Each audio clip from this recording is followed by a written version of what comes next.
Assalamualaikum warahmatullahi wabarakatuh.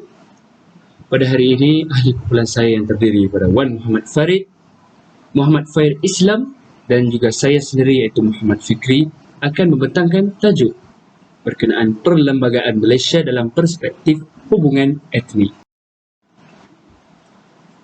Pada umumnya, perlembagaan ini adalah sebagai dasar atau formula yang menyatakan bagaimana kuasa-kuasa awam di dalam sesebuah negara dibahagi dan digunakan. Perlembagaan juga perlu melihat prinsip-prinsip asas yang membentuk institusi-institusi negara seperti eksekutif, badan perundangan dan kehakiman, sekaligus menyatakan bidang kuasa dan peranan mereka dalam kerangka itu. Pada umumnya, perlembagaan boleh dibahagikan pada perlembagaan bertulis dan perlembagaan tidak bertulis yang mengandungi 15 bahagian, 183 perkara dan juga 13 jadual. Perlembagaan boleh merujuk pada suatu set peraturan berkaitan dengan isu yang menyentuh kepada perkara hak, kuasa dan prosedur. Keunikan perlembagaan Malaysia adalah seperti raja yang dilantik dipilih dengan menggunakan sistem pelantikan yang di-Pertuan Agong yang tidak terdapat oleh negara lain. Seterusnya, perlembagaan Malaysia merupakan kombinasi antara unsur-unsur federalisme dan kesatuan atau unitary. Akhir sekali, perlembagaan Malaysia mempunyai majlis raja-raja. Seperti yang kita tahu, setiap perkara yang diciptakan pasti ada tujuan yang tersendiri. Begitu juga dengan perlembagaan. Tujuan perlembagaan adalah untuk mewujudkan suatu bentuk pemerintahan dan pentadbiran kerajaan yang adil, sistematik dan berkesan. Seterusnya, mengelakkan penyelewengan dan penyalahgunaan kuasa oleh badan-badan yang mentadbir dan memerintah negara. Selain itu, mewujudkan sebuah kerajaan yang berwibawa dan berintegriti. Di samping itu, menjelaskan hak, peranan dan tanggungjawab rakyat sebagai warga negara. Akhir sekali, untuk menjamin keamanan, keharmonian, kestabilan dan kemakmuran sesebuah negara bangsa. Pembahagian kuasa dalam pentadbiran boleh dibahagi kepada 3, iaitu badan perundangan, badan eksekutif dan juga badan kehakiman. Badan perundangan ialah institusi yang boleh menggubal perlembagaan yang sedia ada dan memperkenalkan undang-undang baru. Badan eksekutif pula ialah institusi yang melaksanakan keputusan legislatif kecuali dibenarkan membuat undang-undang kecil dalam bidang tugas. Akhir sekali iaitu bidang kehakiman, sebuah badan yang menjalankan undang-undang seperti mana yang ditetapkan dalam perlembagaan sebuah negara. Okey, baiklah. Sekarang saya Muhammad Fair Islam Fazli akan meneruskan perbincangan kami pada hari ini. Tajuk saya yang akan dibentangkan adalah sejarah perlembagaan Malaysia. Okay, yang pertama sekali adalah kerajaan awal di alam Melayu. Okay. Suatu ciri pembentukan tamadun ialah pembentukan sesebuah kerajaan. Fenomena ini telah berlaku di alam Melayu ataupun juga digelar sebagai Nusantara. Untuk menyempurnakan penubuhan sesebuah kerajaan, maka diwujudkan undang-undang. Ia juga dikenali sebagai Undang-Undang Tubuh Kerajaan Negeri ataupun Negara. Undang-Undang Tubuh Kerajaan mempunyai berbagai perkara yang menjelaskan tentang kuasa sultan dan pembesar di pusat kuasa pemerintahan daerah-daerah ataupun di wilayah kabupaten. Antara contoh undang-undang kerajaan awal di alam Melayu adalah, yang pertama adalah Undang-Undang Minangkabau, yang kedua adalah Undang-Undang Melaka. Dia juga ditulis sebagai dapat dipecahkan pada 2, iaitu Hukum Kadun Melaka dan juga Undang-Undang Laut Melaka. Dan yang terakhir sekali adalah Undang-Undang Islam. Okey, baiklah. Kemudian adalah perlembagaan Islam. Perlembagaan dalam bentuk kenegaraan ini diasaskan oleh Nabi Muhammad SAW yang dinamakan Piagam Madinah. Perlembagaan ini menggambarkan pembentukan sesebuah negara Islam yang pertama di dunia. Perlembagaan tersebut meletakkan misi asas keperluan hidup dan peraturan-peraturan hidup dan dikaitkan dengan agama, sekalipun menafikan pendapat bahawa Islam adalah agama Rasul, iaitu ibadah semata-mata. Asas utama perlembagaan ialah Al-Quran dan Hadis dan kesepakatan ulama serta qiyas. Perlembagaan majlis juga memperuntukkan perkara-perkara penting untuk orang bukan Islam, mana menetap di mana. Kemudian adalah perlembagaan British. Terdapat 3 peringkat penguasaan British untuk mengkolonikan seluruh tanah Melayu. Yang pertama adalah pembentukan negeri-negeri Selat 1826 oleh Crown Colony, iaitu pemerintahan langsung. Pembentukan negeri-negeri Selat terdiri daripada 3 buah negeri, iaitu Pulau Pinang, Melaka dan juga Singapura. Ia diperintah oleh seorang gubernur yang juga merupakan pesuruhjaya tinggi bagi negeri-negeri Melayu bersekutu dan dibantu oleh 3 orang pesuruhjaya residen. Kemudian adalah pembentukan negeri-negeri Melayu bersekutu 1896, iaitu pemerintahan secara tidak langsung.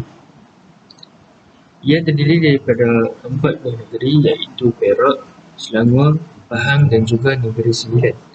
Urusan pentadbirannya dengan menggunakan sistem residen. Dia juga setiap negeri menjalankan pemerintahannya secara bersendirian kerana mereka khawatir semua kuasa akan dirampas oleh British. Dan yang terakhir sekali adalah pembentukan negeri-negeri Melayu tidak bersekutu 1909, iaitu di mana setelah British berjaya mendapatkan negeri-negeri Melayu Utara dari Siam melalui perjanjian Bangkok. Ia juga dikenali sebagai pemerintahan secara berlangsung. Bagi negeri-negeri Melayu tidak bersekutu, ia terdiri daripada 5 buah negeri, iaitu Kedah, Kelantan, Terengganu, Perlis dan juga Johor. Penguasaan tersebut ditandai dengan pelantikan seorang British General Advisor, iaitu penasihat am di Johor pada tahun 1914. Walau bagaimanapun, usaha-usaha untuk menyatukan ketiga-tiga sistem pentadbiran di bawah pemerintahan British di Tanah Melayu telah dilakukan menerusi dasar desentralisasi antara tahun 1910 hingga 1941, tetapi telah mengalami kegagalan. Seterusnya adalah perlembagaan Jepun di Tanah Melayu. Semasa Perang Dunia Kedua, Jepun telah menjajah negara ini. Mereka menggunakan 2 slogan yang utama, iaitu Asia untuk orang Asia dan Persemakmuran Asia Timur Raya. Ketika menjajah Tanah Melayu, Jepun juga mempunyai perlembagaan yang tersendiri.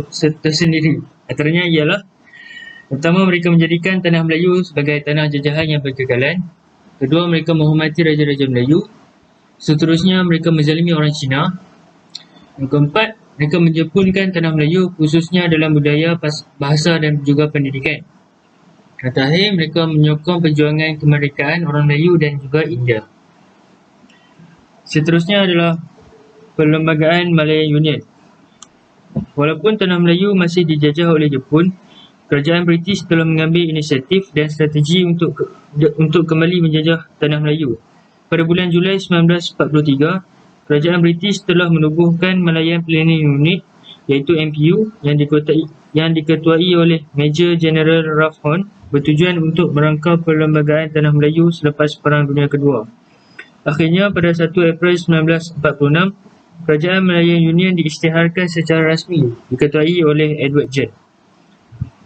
Pelaksanaan kerajaan dan perlembagaan Malayan Union telah ditentang hebat oleh orang Melayu keseluruhannya. Antara isi kandungan utama perlembagaan Malayan Union termasuklah sebuah Malayan Union bagi keseluruhan semenanjung Tanah Melayu termasuk Pulau Pinang, kerajaan yang berasingan bagi tanah jajahan Singapura, seorang Gubernur Jeneral bagi kedua-kedua Malayan Union dan jajahan Singapura. Kuasa yang ada pada raja-raja terlalu sedikit dan kuasa telah dipindahkan kepada Baginda Queen. Sultan hanya akan menjadi ketua agama sahaja. Seterusnya, hak istimewa orang Melayu dihapuskan dan digantikan dengan hak sama rata untuk semua kaum. Kemudian, kewarganegaraan yang serupa bagi Malayan Union dan jajahan Singapura. Yang terakhir adalah sistem keadilan mengikut undang-undang British. Seterusnya ialah perlembagaan Persekutuan Tanah Melayu.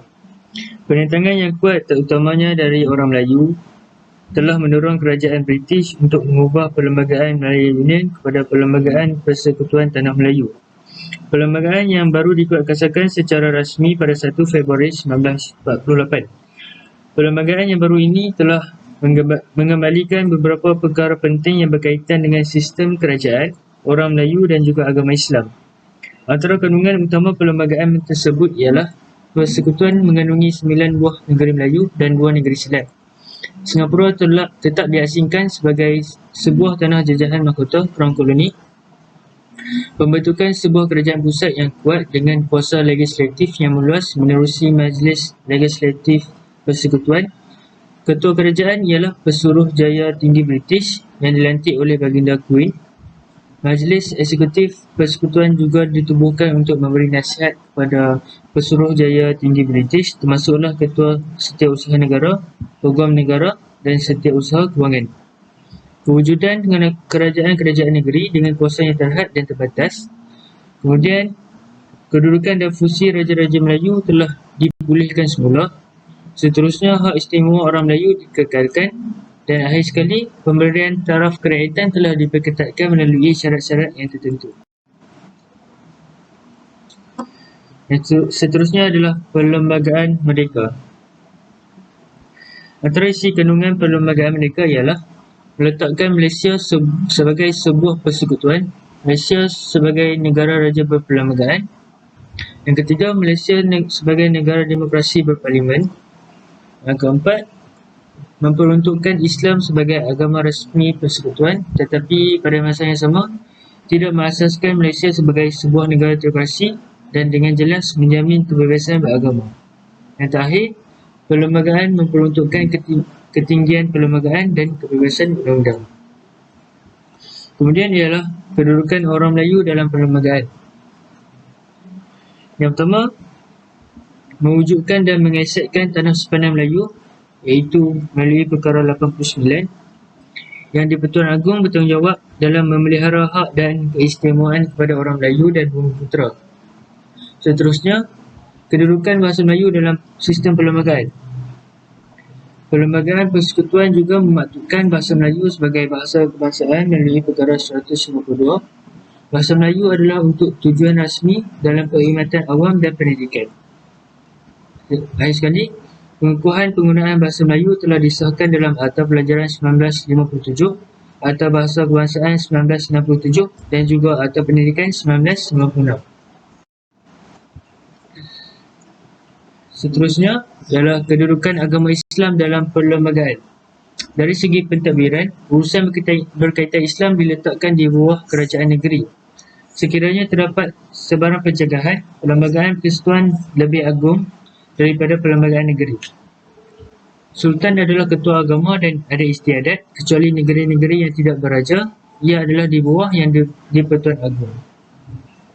Agama Islam adalah agama bagi persekutuan, tetapi agama-agama lain boleh diamalkan dengan aman dan damai di mana-mana bahagian persekutuan. Yang terakhir, kedudukan Islam dalam perlembagaan adalah terjamin dan dilindungi walaupun dalam keadaan darurat.